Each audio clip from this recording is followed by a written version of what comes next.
তারা দাবি তুলেছে কেন মদের উপরে আমরা ট্যাক্স বাড়ালাম, তারা দাবি তুলেছে কেন আমরা সিগারেটের উপরে ট্যাক্স বাড়ালাম। এই তাদের দুঃখ।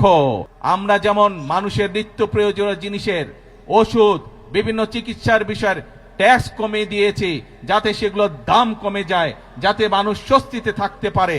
আমরা ট্যাক্স বাড়িয়েছি কিসে? আমরা ট্যাক্স বাড়িয়েছি মদের উপরে। আমরা ট্যাক্স বাড়িয়েছি কিসে?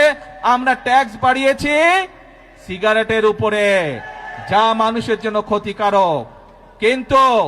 কিন্তু আমরা সামাজিক মাধ্যম সহ বিভিন্ন নিউজের মধ্যে দেখলাম একটি খবর। কে সেই খবর?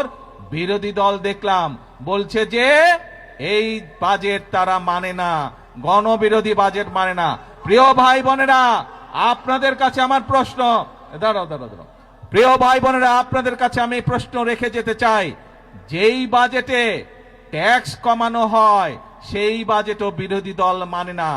যেই বাজেটে মদের দাম বাড়ানো হয়, যেই বাজেটে সিগারেটের দাম বাড়ানো হয়, সেই বাজেটও বিরোধী দলের পছন্দ নয়।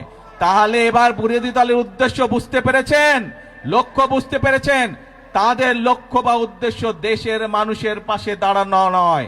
তাদের উদ্দেশ্য একটাই, তাদের লক্ষ্য একটাই, সেটা হচ্ছে দেশের মধ্যে একটি অস্থিতিশীলতা, অশান্তি তৈরি করা, মানুষকে বিভ্রান্ত করা।